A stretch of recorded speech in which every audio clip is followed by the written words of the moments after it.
Greetings, humans. Michael Herrick here with HIPAA for Humans, realistic cybersecurity advice for healthcare. Let's talk about email encryption. Email encryption was a very popular feature that healthcare really jumped on board with in the last 10 years or so.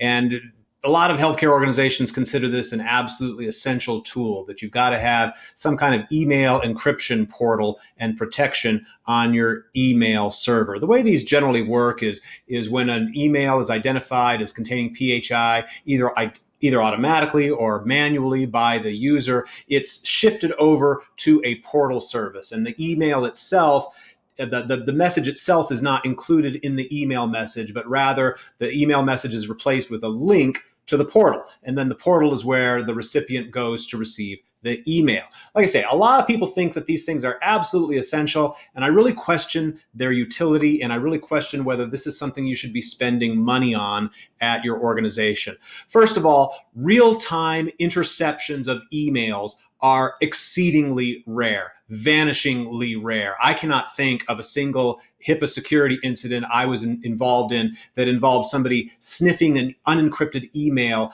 out of the ether. It just doesn't happen that often.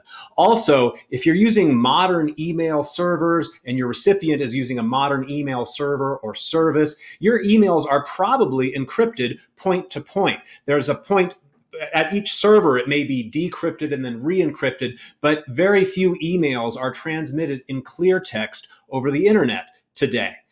But although these real-time interceptions are not generally a big risk, there is one big risk that tends to get overlooked.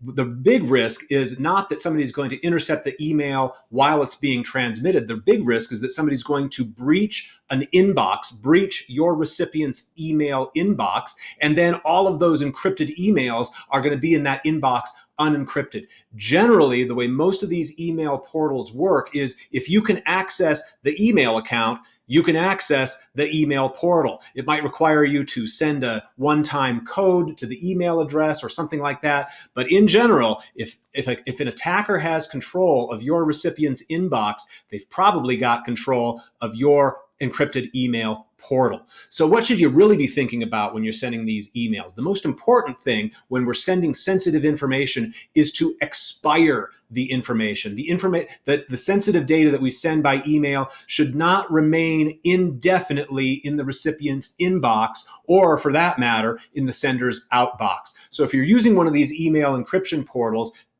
fine to be using these, but look for that feature that enables you to expire the messages 30 days after they've been delivered. That's your biggest risk. That's what you should be looking at. Those are the types of risks that a risk assessment can help you identify and mitigate. I'm Michael Herrick, HIPAA for Humans. Thanks for watching.